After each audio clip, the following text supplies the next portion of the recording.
Hey, bonjour tout le monde, merci d'être arrêté sur la chaîne Tesla Franco. Aujourd'hui, 1er janvier 2021. Tout d'abord, à ceux qui verront cette vidéo, je vous souhaite une très belle année 2021. Je vous souhaite beaucoup de succès dans vos investissements, puis surtout de la santé. Alors, 1er janvier 2021, c'est un timing qui m'apparaissait idéal pour tenter de faire des prévisions puis établir un prix cible pour l'action de Tesla. Je rappelle, je fais pas de recommandations là, par rapport à l'action de Tesla. Là, j'ai pas étudié dans ce domaine-là. Je travaille pas non plus dans ce milieu-là. Je fais ça vraiment pour mon propre plaisir. Puis j'ai profité justement des vacances de Noël pour me prêter à l'exercice et tenter d'établir le prix cible de l'action de Tesla pour l'année 2021. C'est sûr que j'essaie, même si je le fais pour mon propre plaisir, j'essaie de me tromper le moins possible parce que si vous avez regardé mon précédent vidéo, ben Tesla, c'est 60% de mon portefeuille, de mon CELI que j'autogère. Je pensais pas avoir une position aussi forte dans un seul titre, mais l'action a monté pris 700% cette année, là, en 2020, là, Tesla. Fait que l'action a monté énormément. Puis malgré tout, j'ai jamais eu l'intention de vendre, de me départir de ces actions-là.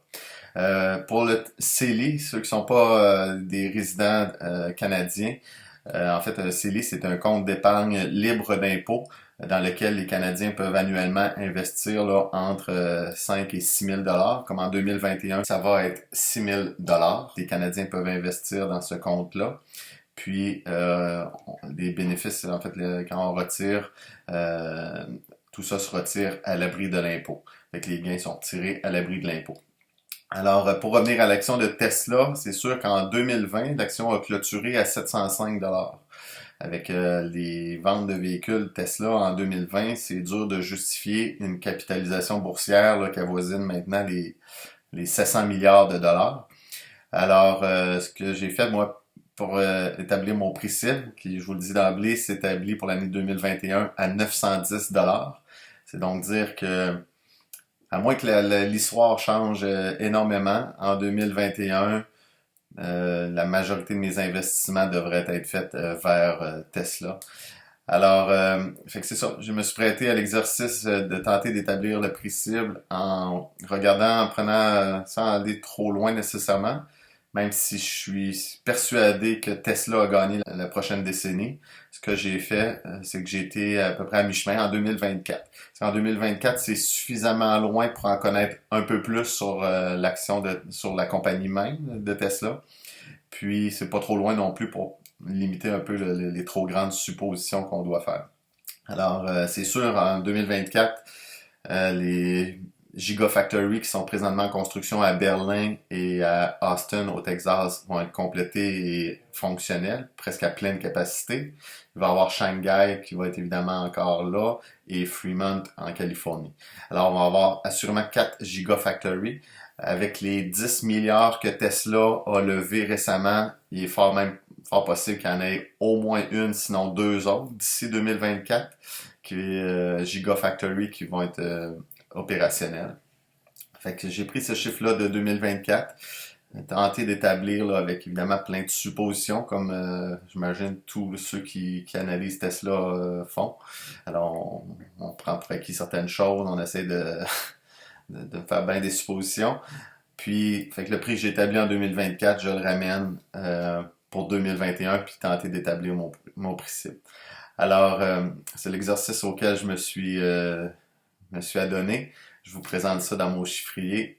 N'hésitez pas à me dire ce que vous en pensez avec vos commentaires. Alors, je vous présente dès maintenant mon chiffrier. Alors, avant d'aller vers mon chiffrier, je voulais juste montrer un peu la divergence qu'il y avait entre les différents analystes. Voyez-vous, là, Tesla, on est rendu ici. Le plus bas le vaut à 40 $ et 457,83, ce qui représente là, une diminution de 35% par rapport au prix actuel, au prix auquel Tesla a clôturé le 31, là, à 705,67. Moi, mon estimation, et je vous rappelle, est à 910 $. Parallèlement à ça, il y a plus haut que moi, il y a ARK Invest qui le voit à peu près là, en 2024 à 1400 pièces. Alors, si je vais justement sur le site de ARK, voyez-vous, le 31 janvier 2020, fait qu'il y a un an maintenant, il avait fait l'exercice, puis le prix target était à 7000 $. Ça, deux choses. D'abord, le 2024, c'est beaucoup. C'est à cause d'eux, dans le fond, que j'ai fait l'exercice en prenant comme année de référence 2024. Puis la deuxième des choses, c'est que le 7000 $, c'est le prix avant le fractionnement des actions qui a eu lieu le 31 août 2020. Là. Fait que, il y a 4 mois, l'action de Tesla a fractionné dans un rapport 5 pour 1. Fait que le nouveau prix cible, si on se réfère à cet article-là, c'est 1400 $ qu'il faut voir. Ça, c'était un exercice dans lequel il y avait un bear case puis un bull case. Puis parmi le bear case, il y avait aussi la probabilité que l'action, que Tesla fasse banqueroute. Honnêtement, avec les nouvelles levées de fonds, les 10 milliards qui ont été levés récemment par Tesla, on peut pratiquement là, annuler cette possibilité-là, en tout cas d'ici 2024, presque assurément. D'ailleurs, ARK doit faire une mise à jour justement de son évaluation de Tesla dans les prochaines semaines. Puis tout porte à croire que leur évaluation va être supérieure à celle qu'ils avaient faite le 31 janvier 2020. Alors, je pense qu'au début de l'année 2020-2021, ce sur quoi par contre tout le monde s'entend, c'est que Tesla, en termes de véhicules électriques, c'est la compagnie qui est en avance sur les autres. C'est non seulement la compagnie qui vend le plus de véhicules électriques, mais c'est la seule à ce jour qui réussit à vendre un véhicule électrique à profit. Puis la raison majeure, c'est que Tesla est concentré uniquement sur les véhicules électriques. Contrairement à Ford, GM, Volkswagen, Honda, Tesla n'a pas à supporter un shitload de véhicules à gaz qu'ils doivent produire, promouvoir puis entretenir. Non, Tesla est uniquement concentré sur la vente de véhicules électriques, puis c'est pour ça que présentement, ils sont en avance. Puis non seulement ils sont en avance sur tout le monde, d'au moins 3 à 5 ans, ils continuent d'avancer plus vite. Ils continuent d'avancer plus vite parce qu'ils ont les meilleurs logiciels, ils attirent les meilleurs ingénieurs. Ils ont clairement le véhicule qui est le plus performant, ils ont le véhicule le plus sécuritaire, puis, plus important encore, ils ont le véhicule le plus fun à conduire. S'ils vendent leur véhicule sans même devoir dépenser un seul sou en marketing. Le marketing se fait par les utilisateurs qui sont heureux, puis ils vendent tout ce qu'ils sont en mesure de produire. C'est ce qui vient vraiment renforcer ma conviction par rapport à Tesla. C'est que Tesla, dans les prochaines années, vont être en mesure de vendre tous les véhicules qui sont en mesure de produire.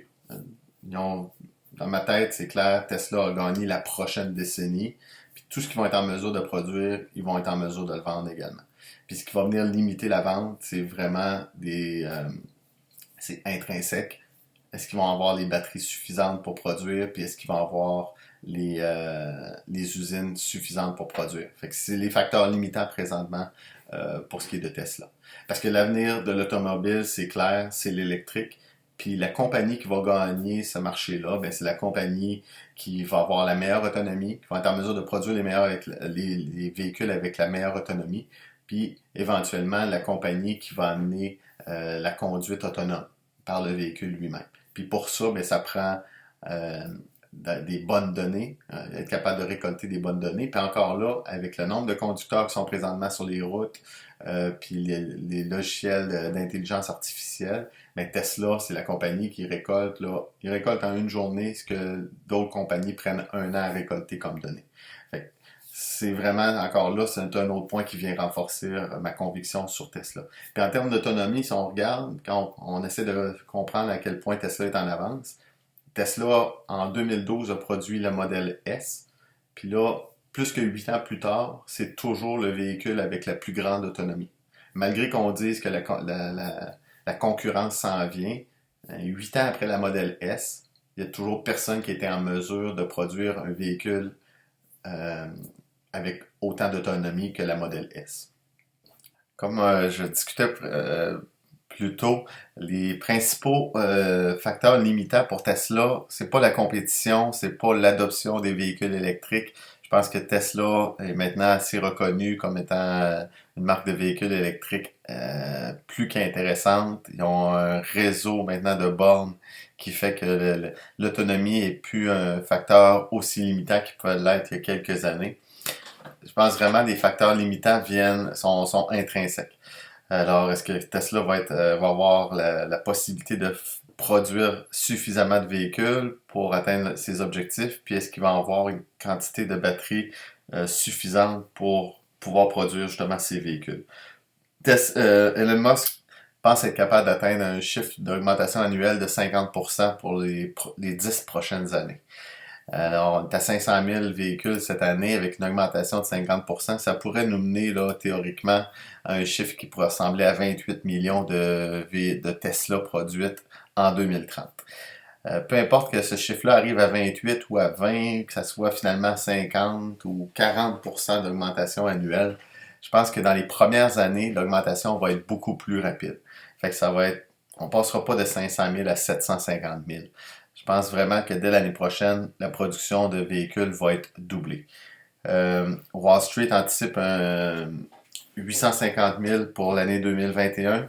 Moi, mon chiffre est plutôt dépasse le million. J'estime à 1,1 million de véhicules livrés en 2021, puis une augmentation qui va se poursuivre jusqu'en 2024.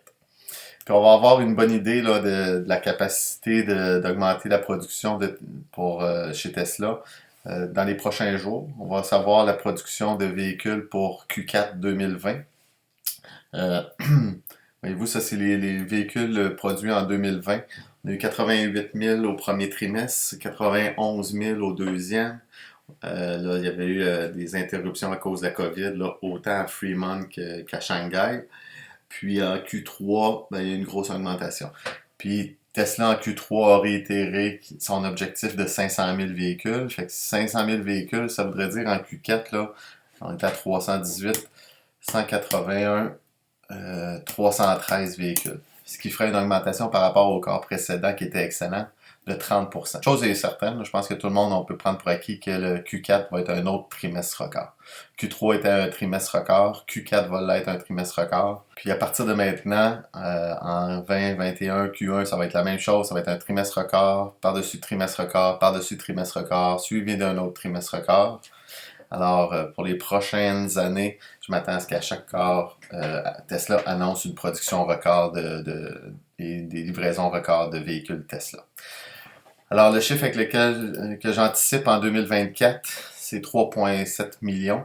Puis là, je considère que je suis assez conservateur parce que Berlin et Austin, ça va être des usines, des méga-usines qui à pleine production, des giga-usines qui à pleine production vont pouvoir produire 2 millions de véhicules annuellement. Puis là, je les ai mis à 1,25. Puis j'ai pas rajouté d'autres Gigafactory. Puis avec tout l'argent que Tesla a levé cette année en 2020, il est fort probable de penser qu'en 2024, il va s'être rajouté au moins une cinquième, si c'est pas une sixième Gigafactory qui va être fonctionnelle. Puis produire Tesla, quand on parle d'augmentation de productivité, non seulement leurs véhicules les produisent à moindre coût puis ils les produisent de plus en plus vite, mais c'est la même chose aussi pour les Gigafactories. Shanghai c'est construit là, entre la première pelletée de terre et la première auto construite. Il n'y a pas eu un an.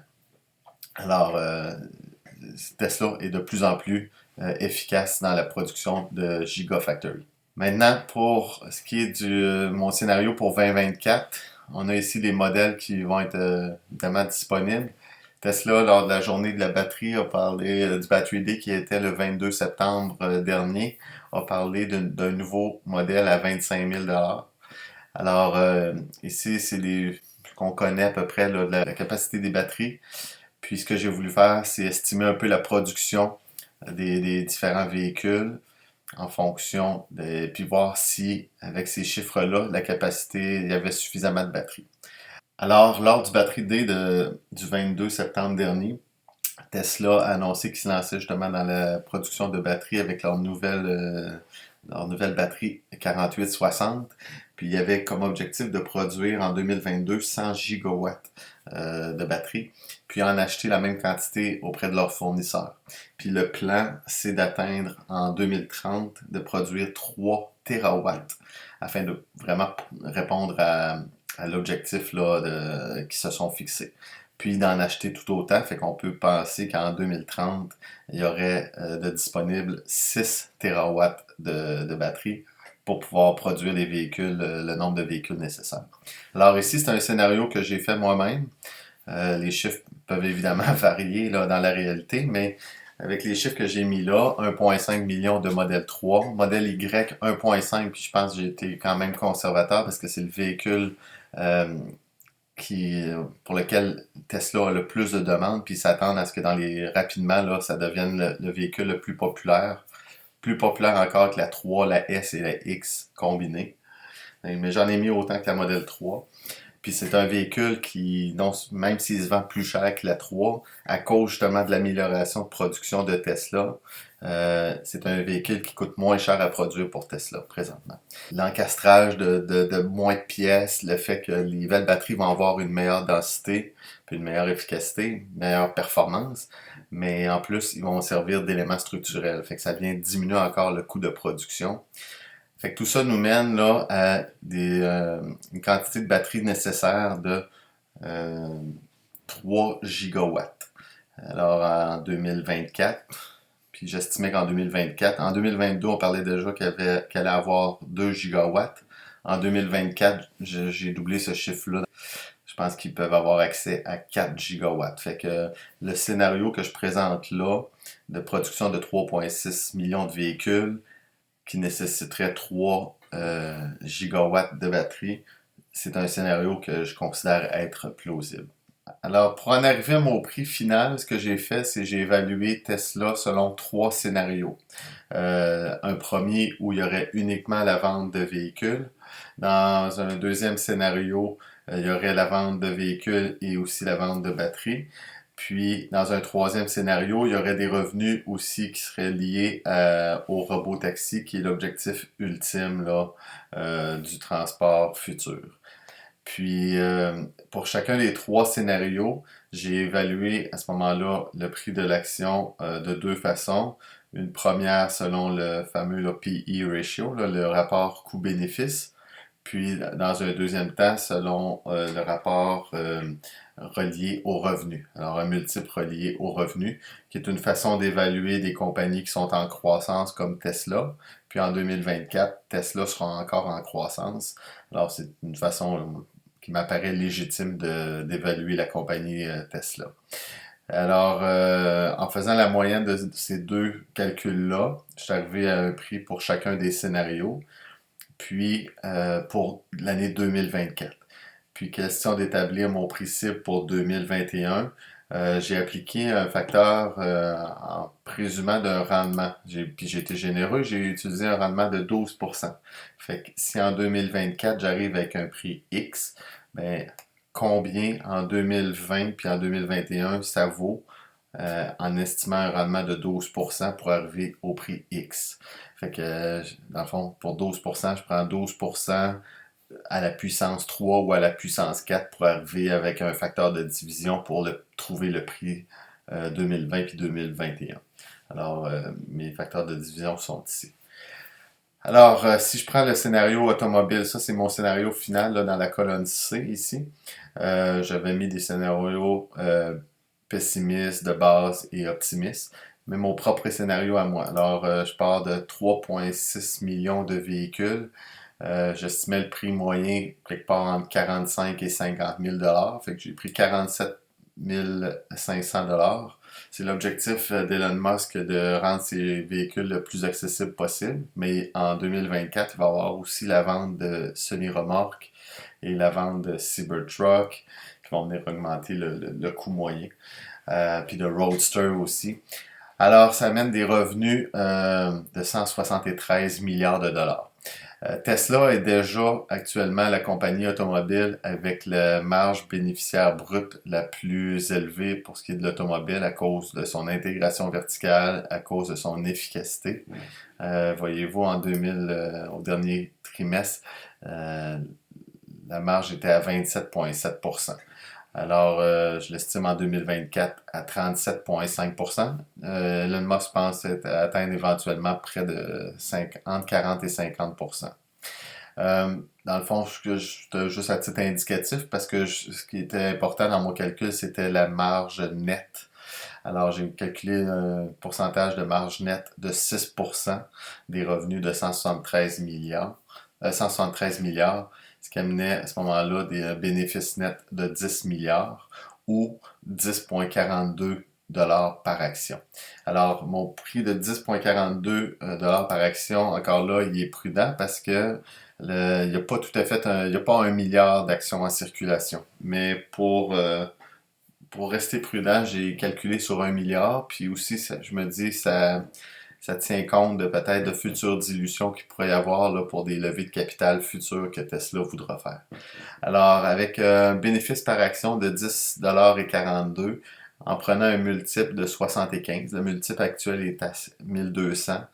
Je pense qu'en 2024, le multiple pour Tesla va être encore très élevé et avec raison.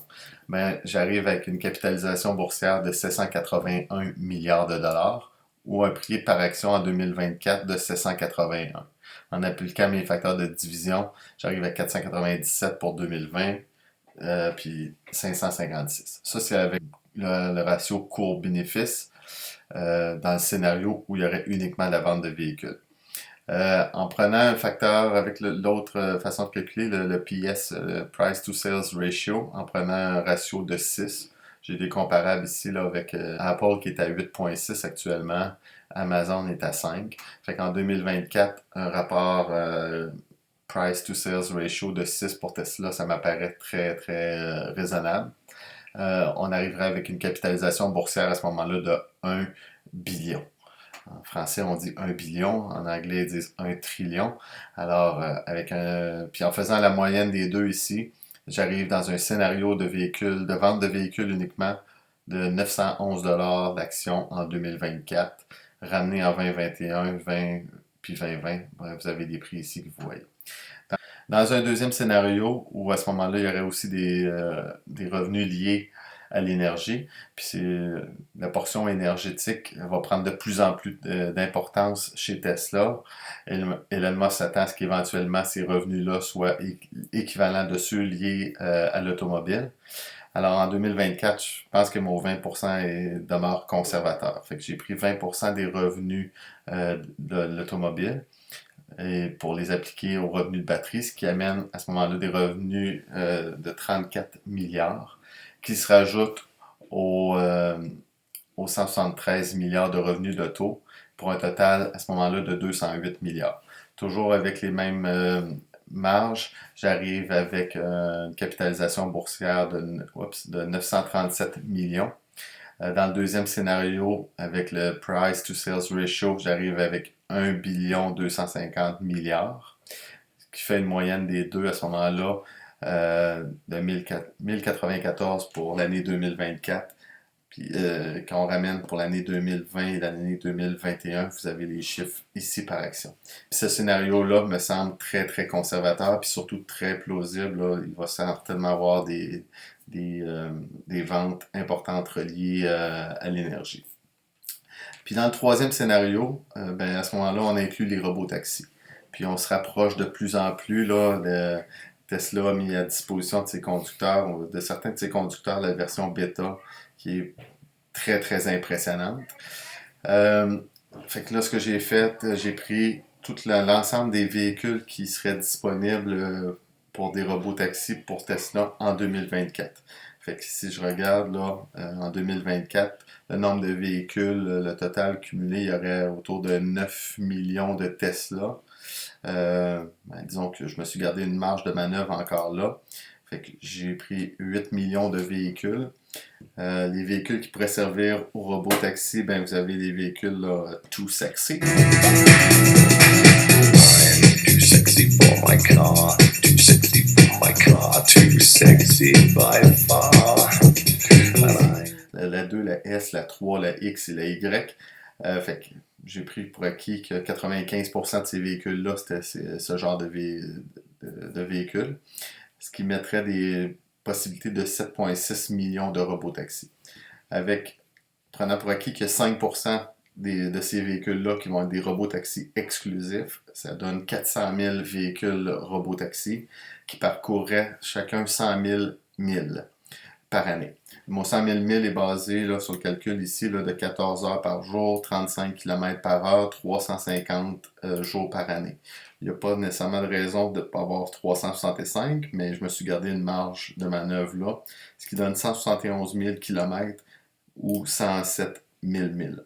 Fait que mon 100 000 milles par année m'apparaît conservateur et raisonnable. J'ai mis un pourcentage de milles payants de 60% des milles qui seraient payants, mais je pense que le logiciel va s'améliorer avec le temps, puis le système va devenir très très efficace. Ce qui donnerait environ 60 000 payants par année par véhicule. ARK Invest, avec en fait Tasha Keeney de ARK, estime que les revenus liés à ces robots taxis-là varieraient entre 25 sous et 50 sous. J'ai pris 50 sous parce qu'on va être au début, puis ça va demeurer quand même très accessible pour les clients. Il n'y aura pas beaucoup de compétition en 2024 par rapport aux robots taxis. Fait que 50 sous, ce qui donne des revenus par robot taxi de 30 000 pour des revenus pour la portion robotaxi exclusif de 12 milliards de dollars. Alors, des 8 millions, en fait, des 7,6 millions de véhicules disponibles, ça laisse 7,2 millions qui appartiennent à des clients. Une des avenues envisagées aussi, pour les clients, c'est qu'ils rendent disponibles leurs véhicules lorsqu'ils n'en ont pas besoin. Fait qu'imaginez un scénario où tu te rends travailler, tu arrives au bureau à 8 heures, puis tu n'en as pas besoin nécessairement avant 4 heures de ton véhicule. Ben, le véhicule est disponible de 8 à 4 pour faire du robot taxi, ou des semaines où vous êtes à l'extérieur, ou peu importe, quand vous avez du temps pour rendre votre véhicule disponible, ça pourrait être une option pour les clients. Fait qu'à ce moment-là, votre véhicule ne devient pas juste un passif, mais ça devient vraiment un actif, puis ça vous permet de faire des revenus sur ce véhicule-là. Alors, si je prends que 20% des clients qui pourraient être intéressés par à partager leur véhicule, ça donne à ce moment-là 1,4 clients qui partageraient leur véhicule. Là, évidemment, il y aurait moins de milles parcourus parce que le véhicule serait moins disponible, mais j'estime à 25 000 milles parcourus par année, avec 65% des milles payants à ce moment-là. Parce que, fait que 65% des milles payants, ça amène un total de 16 250 milles payants par véhicule à des revenus à 50 sous, où là, à ce moment-là, les revenus seraient partagés entre le client et Tesla. Fait que c'est pour ça mon 50%. Ça fait des revenus pour Tesla de 4 000 supplémentaires par robot taxi partagé.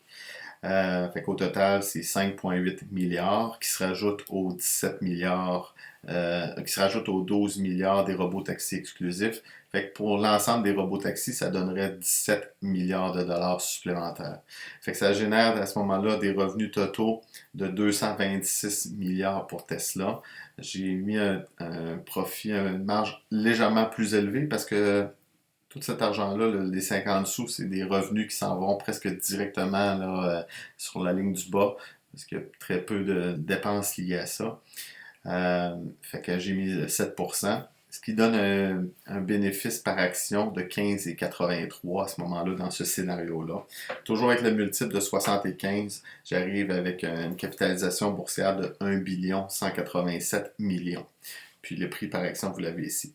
Dans le scénario, avec le calcul du Price to Sales Ratio, à ce moment-là, on arrive avec une capitalisation boursière de 1,3 milliard. Je fais encore une fois la moyenne des deux, de ces deux calculs-là, pour arriver avec un chiffre d'une valeur de 1272 l'action en 2024, l'action de Tesla. Je rappelle que ARK estime présentement à 1400 l'action en 2024. Puis ce 1272-là, quand je le ramène avec les facteurs de division, j'arrive à 809 pour l'année qui vient de se terminer, de l'année 2020. Puis pour l'année en cours, à 906 l'action de Tesla. Alors, merci d'avoir été là pour cette autre vidéo sur Tesla. Je serais curieux de lire vos commentaires. Parce que je vous rappelle, je veux me tromper le moins possible. Alors, dites-moi ce que vous en pensez. Puis on se revoit bientôt pour une prochaine vidéo sur Tesla.